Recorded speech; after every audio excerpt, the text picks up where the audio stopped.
Hello friends, मैं Amarendra Kumar. Welcome to Edu Point. मैं उम्मीद करता हूं कि आप लोग बहुत अच्छे होंगे। चलिए, आज हमारा जो क्लास है वह वायुमंडल अर्थात एटमॉस्फेयर है। समझिएगा, शारीरिक विकलांगता कोई विकलांगता नहीं होती। सबसे बड़ी जो विकलांगता होती है वो मानसिक विकलांगता होती है। वास्तव में अगर आपको अपनी ज़िंदगी में सफल होना है तो इस मानसिक विकलांगता से ऊपर उठिए।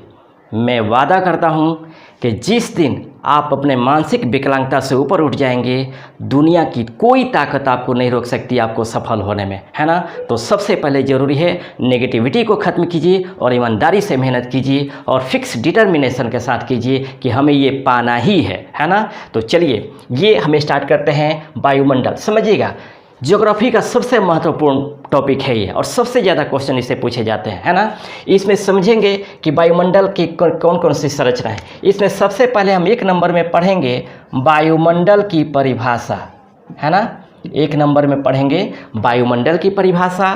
2 नंबर में हम पढ़ेंगे वायुमंडल की संरचना, वायुमंडल की संरचना, है ना। सॉरी, वायुमंडल का संगठन, वायुमंडल का संगठन, है ना। संगठन कहने का मतलब कि वायुमंडल किन किन गैसों के निर्माण से बना है। और तीसरा नंबर इसमें हम पढ़ेंगे वायुमंडल की संरचना, वायुमंडल की संरचना, है ना। इसमें हम पढ़ेंगे सबसे इम्पोर्टेंट। सबसे पहले हम स्टार्ट करते हैं वायुमंडल की परिभाषा कि आखिर वायुमंडल कहा किससे जाता है। समझिएगा, पृथ्वी के चारों ओर वायु अथवा विभिन्न गैसों के फैलाव को वायुमंडल कहा जाता है। फिर समझिएगा, पृथ्वी के चारों ओर, पृथ्वी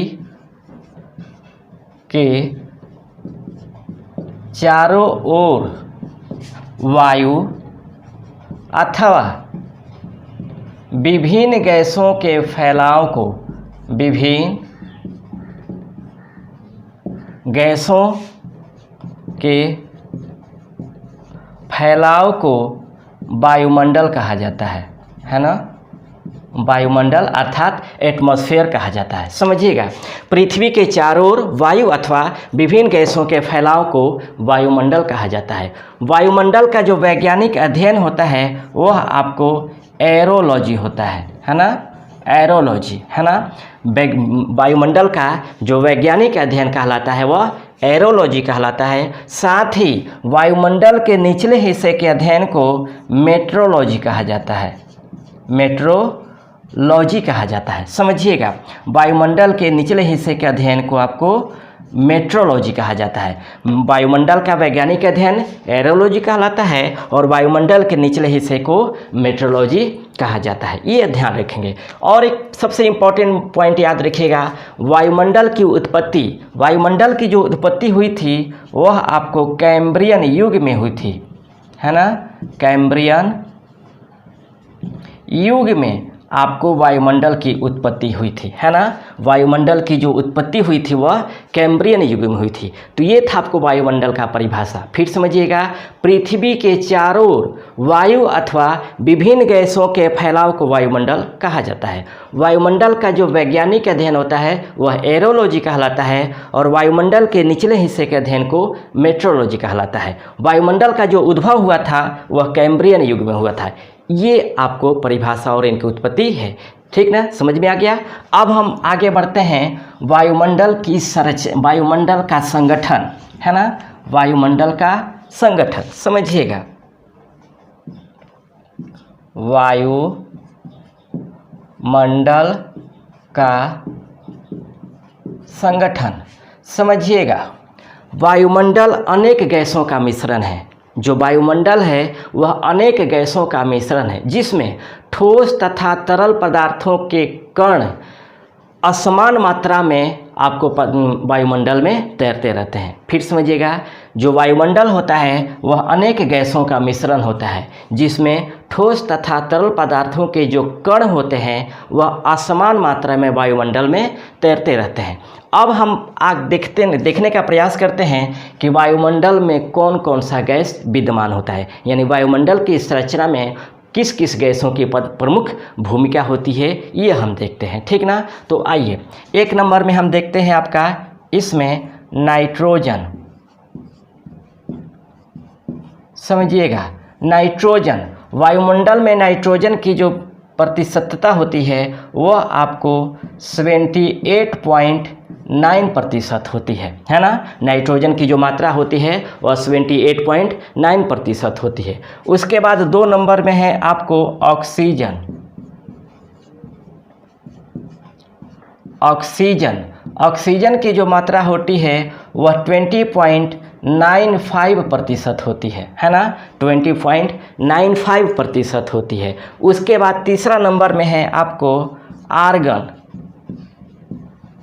तीसरा नंबर में आर्गन, आर्गन की जो मात्रा होती है वह आपको 0.93% होती है ना। आर्गन की जो मात्रा होती है वह आपको 0.93% होती है। उसके बाद आपको है कार्बन डाइऑक्साइड।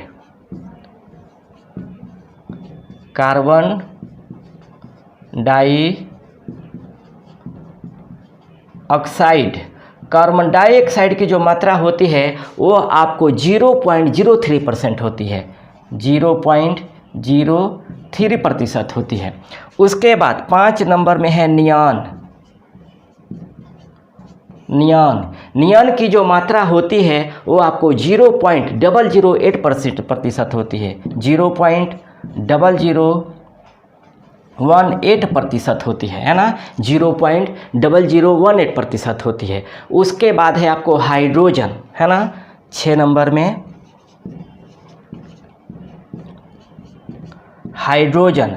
हाइड्रोजन की जो मात्रा होती है 0.001% होती है ना, 0.001% होती है। उसके बाद है आपको हीलियम, 7 नंबर में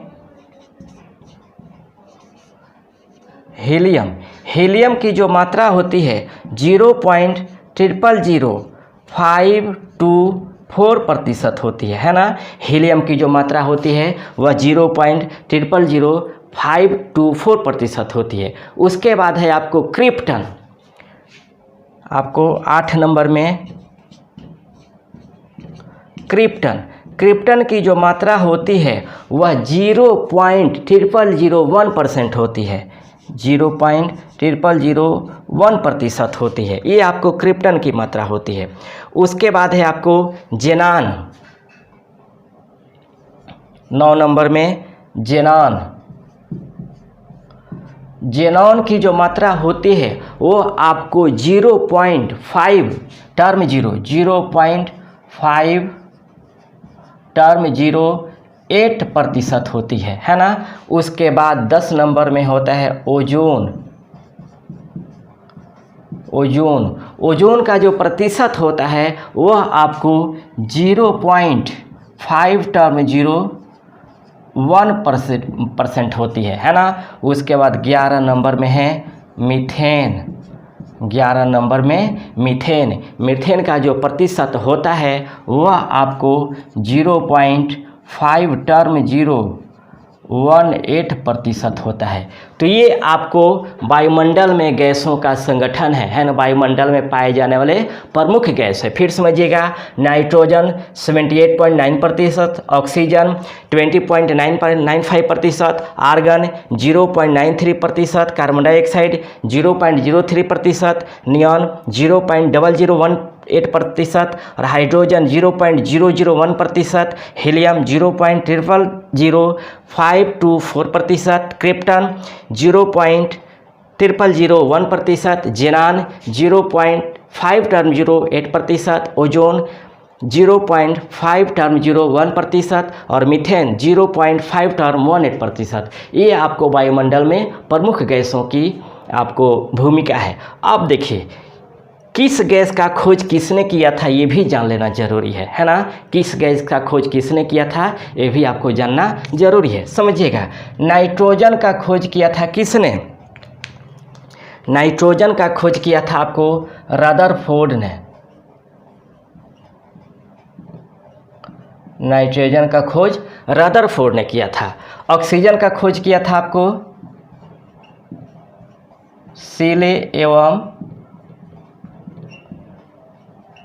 प्रिस्टले। सीले एवं प्रिस्टले। आर्गन का खोज किया था आपको, आर्गन का खोज किया था Ramsay and Rayleigh, Ramsay and Rayleigh, है ना। उसके बाद कार्बन डाइऑक्साइड का जो खोज किया था वो आपको वैन हेलमांट ने किया था, है ना। वैन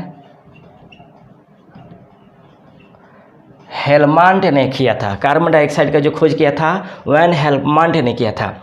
नियॉन का जो खोज किया था, समझिएगा, नियॉन का जो खोज किया था वो आपको रैमजे एंड टेवर्स ने किया था, है ना। रैमजे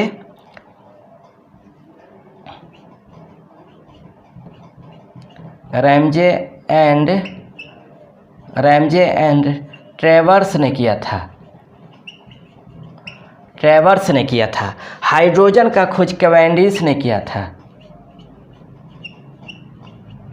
कैवेंडिश ने किया था। फिर समझिएगा, हीलियम का खोज, आपको हीलियम का खोज लोकेयर ने किया था, लोकेयर ने किया था। और समझिएगा, क्रिप्टन का जो खोज किया था वो आपको, क्रिप्टन का जो खोज किया था वह आपको मारिस ट्रेवर्स एवं विलियम रामसे ने किया था, है ना। मारिस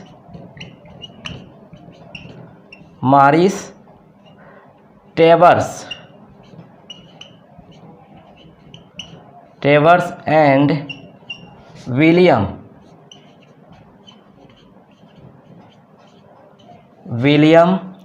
रामसे ने किया था, रामसे ने किया था। समझिएगा, क्रिप्टन का खोज किया था। इसी तरह जेनान का खोज किया था, जेनान का खोज किया था आपको ट्रेवर्स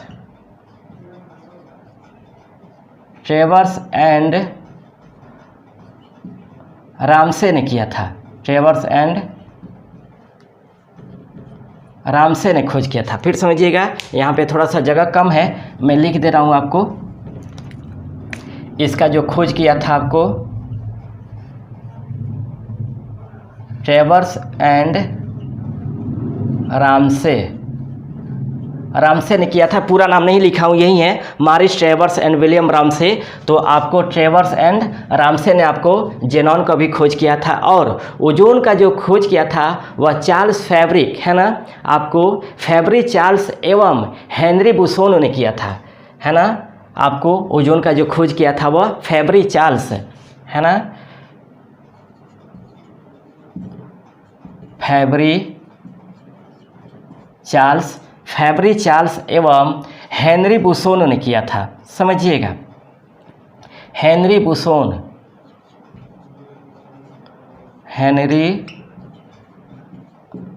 ने किया था, फैब्रिक चार्ल्स एवं हेनरी बुसोन ने किया था। और मीथेन का जो खोज किया था वह मीथेन का खोज किया था आपका एलेसैंड्रो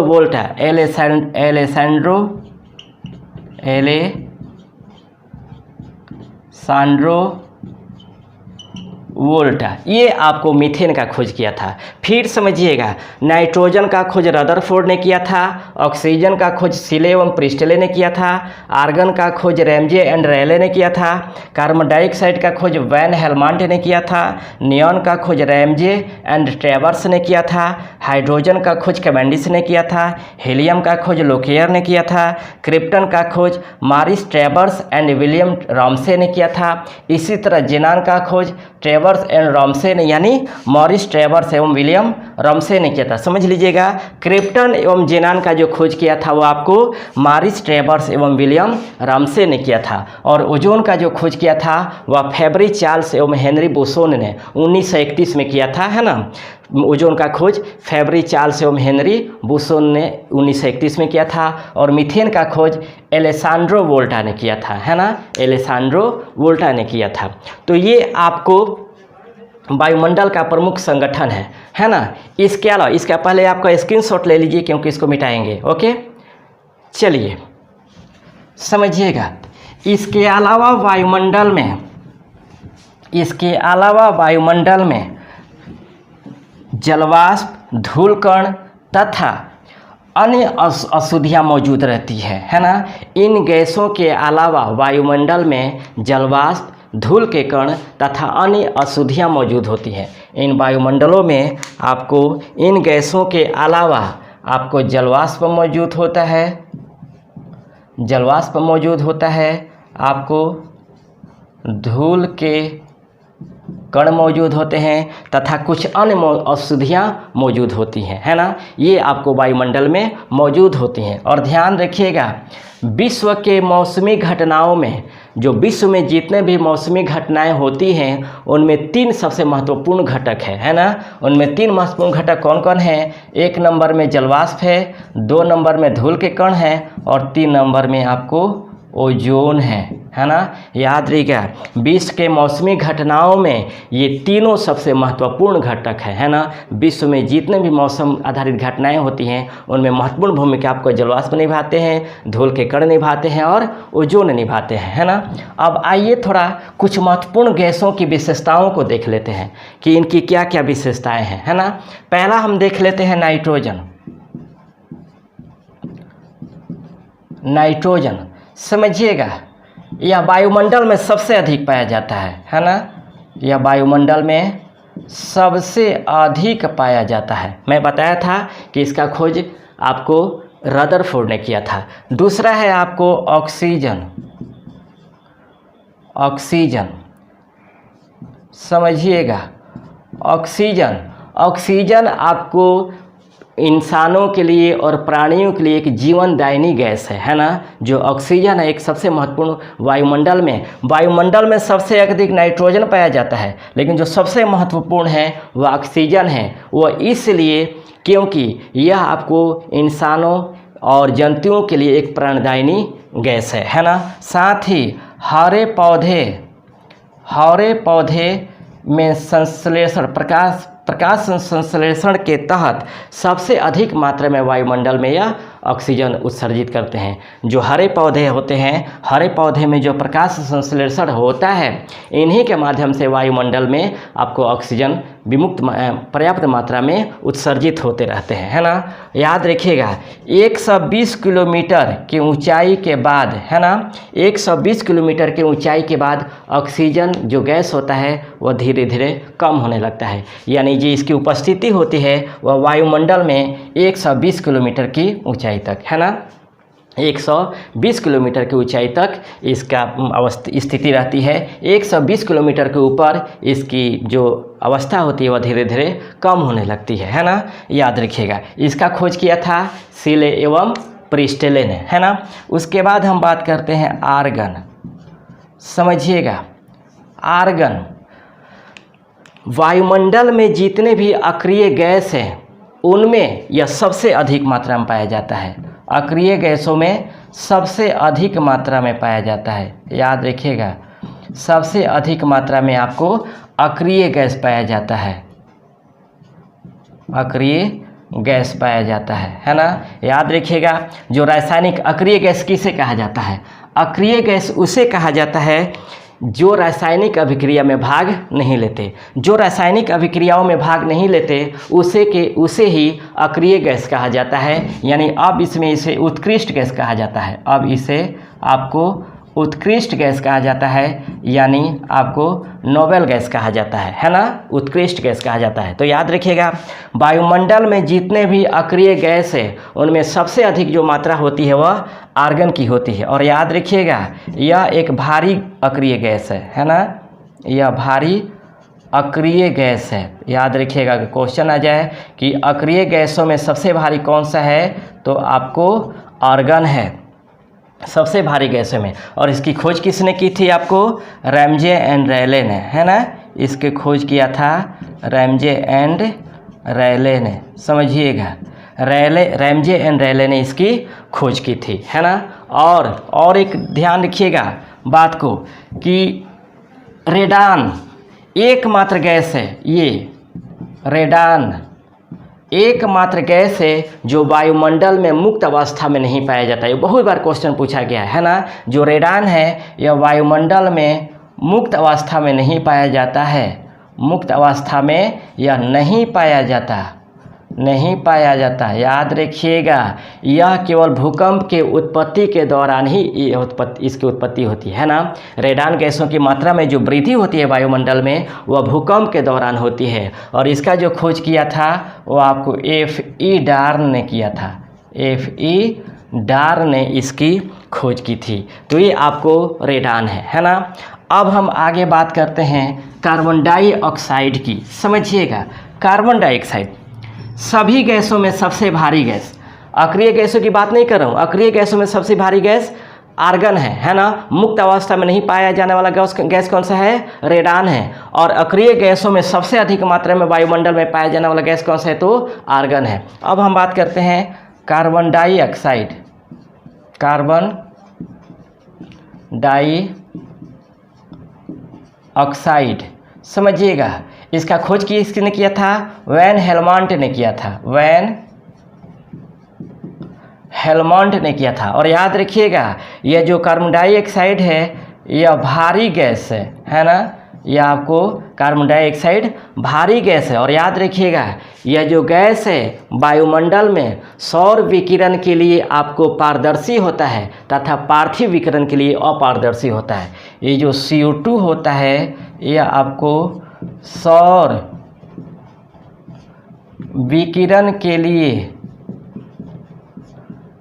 विकिरण के लिए यह पारदर्शी होता है, आपको पारदर्शी होता है। जबकि आपको पार्थिव विकिरण के लिए यह आपको अपारदर्शी होता है ना। अपारदर्शी होता है। इस प्रकार ध्यान रखिएगा, इस प्रकार यह जो गैस होता है यानी CO2 गैस होता है, यह आपको ग्रीन हाउस प्रभाव उत्पन्न करता है ना। ग्रीन हाउस इफेक्ट उत्पन्न करता है। ये जो कार्बन डाइऑक्साइड है यह ग्रीन हाउस इफेक्ट आपको उत्पन्न करता है। और एक बात ध्यान रखिएगा, वायुमंडल में इसकी मात्रा में अगर वृद्धि होती है तो तापमान में वृद्धि होती है ना। वायुमंडल में इसकी मात्रा में वृद्धि के कारण वायुमंडल में CO2 की वृद्धि के कारण ही तापमान में वृद्धि होती है ना।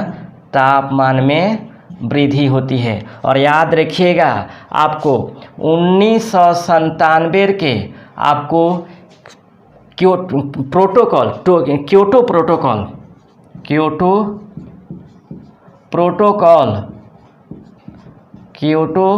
प्रोटोकॉल के तहत आपको कार्बन डाइऑक्साइड के उत्सर्जन में कमी लाने पर सहमति बनी है ना। फिर समझिएगा, कार्बन डाइऑक्साइड का खोज किया था वान हेलमंट ने। और याद रखिएगा, यह मौसम विज्ञान के लिए सबसे महत्वपूर्ण घटक है ना। यह जो गैस होता है मौसम विज्ञान के लिए आपको सबसे महत्वपूर्ण घटक है ना। मौसम विज्ञान के लिए जो गैस होता है यह महत्वपूर्ण घटक है ना। मौसम विज्ञान के लिए यह आपको जो CO2 होता है आपको महत्वपूर्ण घटक है यानी महत्वपूर्ण गैस है ना। महत्वपूर्ण गैस है। फिर समझिएगा, कार्बन डाइऑक्साइड का खोज किया था वैन हेलमंट ने। यह मौसम विज्ञान के लिए सबसे महत्वपूर्ण घटक है। और याद रखिएगा, यह एक भारी गैस है ना। यह एक भारी गैस है। साथ ही जो कार्बन डाइऑक्साइड है सौर विकिरण के लिए पारदर्शी होता है, जबकि पार्थिव विकिरण के लिए अपारदर्शी होता है। इसलिए जो कार्बन डाइऑक्साइड है यह ग्रीन हाउस प्रभाव को उत्पन्न करता है ना। और वायुमंडल में जब कार्बन डाइऑक्साइड की मात्रा में वृद्धि होती है तो आपको तापमान में भी वृद्धि हो जाती है। तापमान में भी वृद्धि होती है। और याद रखिएगा, कार्बन डाइऑक्साइड के उत्सर्जन को कम करने के लिए 1997 में आपको क्योटो प्रोटोकॉल पर सहमति बनी थी। ये क्वेश्चन ध्यान रखेंगे, सबसे इंपॉर्टेंट है कि कार्बन डाइऑक्साइड के उत्सर्जन में कमी लाने के लिए कब सहमति बनी थी? तो 1997 में क्योटो प्रोटोकॉल यानी जापान, ये जो क्योटो है आपको कहाँ पे है? जापान में है ना। जापान में जो प्रोटोकॉल हुआ था उसमें आपको सहमति बनी थी। तो ये आपको कार्बन डाइऑक्साइड है ना। अब हम बात करते हैं आपको ओजोन का। समझिएगा, हालांकि ओजोन के बारे में जो पूरा डिटेल बताएंगे वह हम वायुमंडल के संरचना में बताएंगे, लेकिन मौसमी घटनाओं में यह सबसे महत्वपूर्ण है, इसलिए यहाँ इसको चर्चा कर देना जरूरी है। समझिएगा, ओजोन का जो खोज किया था किसने? चार्ल्स फैबरी चार्ल्स, है ना, फैबरी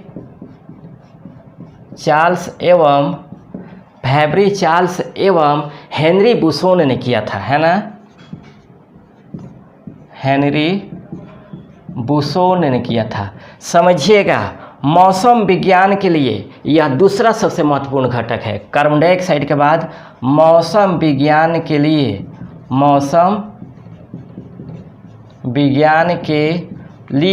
यह दूसरा सबसे महत्वपूर्ण घटक है। दूसरा सबसे महत्वपूर्ण घटक है। और याद रखिएगा, हालांकि वायुमंडल में इसकी मात्रा बहुत कम है, वायुमंडल में ओजोन की मात्रा बहुत कम है, लेकिन सूर्य से निकलने वाले आपको पराबैंगनी किरण, है ना, पराबैंगनी किरण यानी अल्ट्रावायलेट किरणों को अवशोषित करता है। ये जो ओजोन है आपको सूर्य से निकलने वाले जो अल्ट्रावायलेट किरण है उसको क्या करता है? अवशोषित करता है। इसलिए ओजोन को पृथ्वी का सुरक्षा कवच भी कहा जाता है। पृथ्वी का सुरक्षा कवच भी कहा जाता है। ओजोन को पृथ्वी का सुरक्षा कवच भी कहा जाता है। पराबैंगनी किरण का खोज किसने किया था? पराबैंगनी किरण का खोज किया था आपको कार्ल रिटर ने, है ना, कार्ल रिटर ने। ध्यान रखिएगा, पराबैंगनी किरण का खोज किया था कार्ल रिटर ने। फिर समझिएगा, ओजोन यह मौसम विज्ञान के लिए आपको दूसरा सबसे महत्वपूर्ण घटक है। इसका खोज किया था फैबरी चार्ल्स एवं हेनरी बुसोन ने। और ध्यान रखिएगा, ये ओजोन का जो वायुमंडल में मात्रा है वह बहुत कम मात्रा में पाया जाता है, लेकिन यह महत्वपूर्ण इसलिए है कि सूर्य से निकलने वाला जो अल्ट्रावायलेट किरण है उनको यह अवशोषित करता है, इसलिए इसे पृथ्वी का सुरक्षा कवच के नाम से भी जाना जाता है। और पराबैंगनी किरण का जो खोज किया था वह आपको कार्ल रिटर ने किया था। और एक बात ध्यान रखेंगे, ओजोन का जो माप किया जाता है वह डाबसन इकाई से किया जाता है ना, डाबसन इकाई से किया जाता है। ओजोन का जो माप किया जाता है वह डाबसन इकाई से किया जाता है। और एक बात ध्यान रखेंगे, है ना, इसका जो दुर्गंध है वो सड़े हुए मछली की तरह होता है ना। ओजोन गैस का जो गंध होता है वो सड़े हुए मछली की तरह। ये क्वेश्चन आया हुआ है, बता दे रहा हूँ। अगर आ जाए क्वेश्चन कि ओजोन गैस का गंध कैसा होता है, तो सड़े हुए मछली की तरह। याद रखिएगा, ओजोन परत के क्षरण के लिए आपको 1987 में मॉन्ट्रियल क्योटो प्रोटोकॉल हुआ था।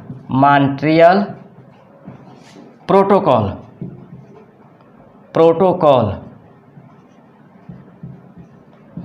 प्रोटोकॉल का आयोजन किया गया था। समझिएगा, ओजोन परत के क्षरण के लिए, उनको क्षरण से बचाने के लिए 1987 में मॉन्ट्रियल प्रोटोकॉल हुआ था। मॉन्ट्रियल कहाँ पे है? आपको कनाडा में है ना, कनाडा में, जो सेंट लॉरेंस नदी के तट पर ये स्थित है। यहीं पर आपको 1987 में संपूर्ण विश्व का एक सम्मेलन हुआ था, जिसमें ओजोन परत के क्षरण के लिए आपको एक समिट या सम्मेलन आयोजन किया गया था। तो ये आपका ओजोन परत है ना।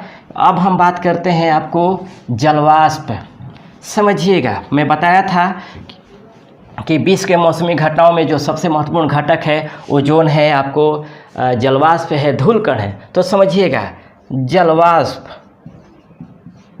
जलवाष्प वायुमंडल में इसकी जो मात्रा होती है 1 से 4% होती है। कहीं कहीं ये 5% भी मिल जाता है, कहीं कहीं ये 5% भी मिल जाता है। समझिएगा, जलवाष्प जो होता है वह वायुमंडल में इसकी मात्रा 1 से 4% होती है। और ध्यान रखिएगा, ये जो जलवाष्प है ये आपको कार्बन डाइऑक्साइड की तरह आपको जलवाष्प भी ग्रीन हाउस प्रभाव उत्पन्न करता है ना, ग्रीन हाउस प्रभाव ग्रीन हाउस प्रभाव उत्पन्न करता है। ध्यान रखिएगा, आपको जो जलवाष्प है ये आपको कार्बन डाइऑक्साइड की तरह ही यह भी आपको ग्रीन हाउस प्रभाव उत्पन्न करता है, पैदा करता है। और याद रखिएगा, जो जलवाष्प है वह तीनों अवस्थाओं में होता है, यानी आपको ठोस,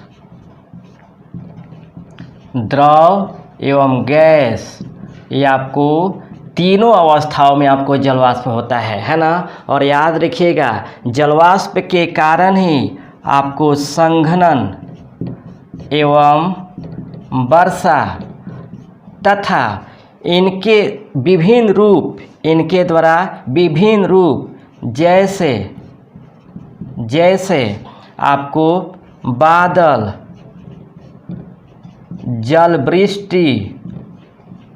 जलवृष्टि, हिम, ओस एवं ओला का निर्माण होता है ना।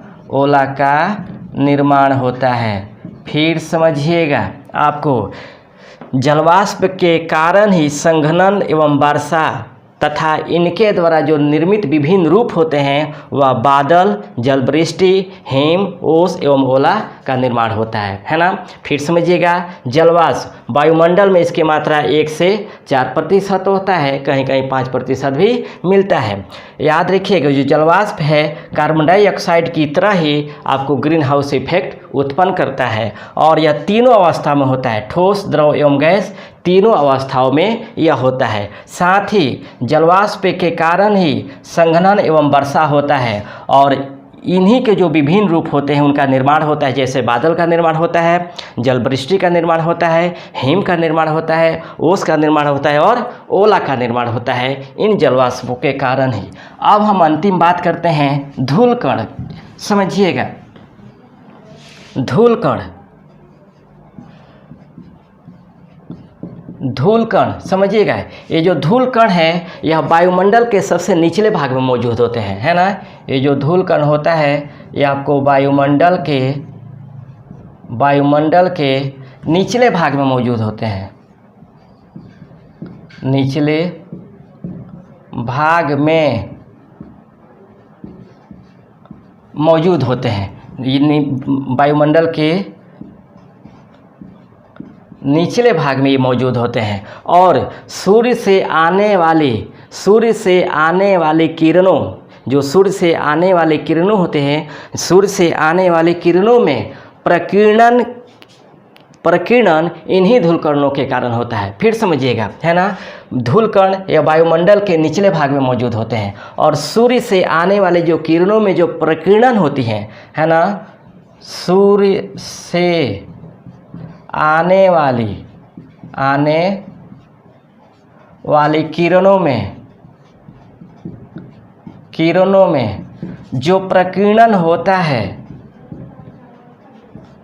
जो प्रकीर्णन होता है वह आपको धूलकण के द्वारा ही होता है, धूलकण के द्वारा ही होता है। इसीलिए याद रखिएगा, प्रकीर्णन के कारण आकाश का जो रंग होता है वह आपको नीला होता है। साथ ही आपको सूर्योदय एवं सूर्यास्त के समय आपको सूर्य लाल दिखाई देता है ना। आपको लाल यानी लालिमा दिखती है, लाल दिखाई देता है, या लालिमा, सूर्य में लालिमा उत्पन्न होती है, ये आपको प्रकीर्णन के कारण। फिर समझिएगा, जो धूलकण होता है यह प्रायः वायुमंडल के निचले भाग में मौजूद होता है, और सूर्य से आने वाली किरणों में जो प्रकीर्णन उत्पन्न होता है वह धूलकण के द्वारा ही उत्पन्न होता है। इसीलिए आकाश का जो रंग होता है वह आपको नीला दिखाई देता है, और सूर्योदय और सूर्यास्त के समय सूर्य में लालिमापन जो दिखाई देती है, यानी लाल दिखाई देता है, वो आपको प्रकीर्णन के कारण ही होता है। और प्रकीर्णन क्यों होता है? धूलकण के सूर्य के किरणों में जो प्रकीर्णन होता है वह धूल कण के कारण होता है, और इसी प्रकीर्णन के कारण आपको आकाश नीला दिखाई देता है, और सूर्योदय और सूर्यास्त के समय सूर्य आपको लाल दिखाई देता है या लालिमापन उसमें झलकता है। तो ये आपको धूल कण के कारण होता है।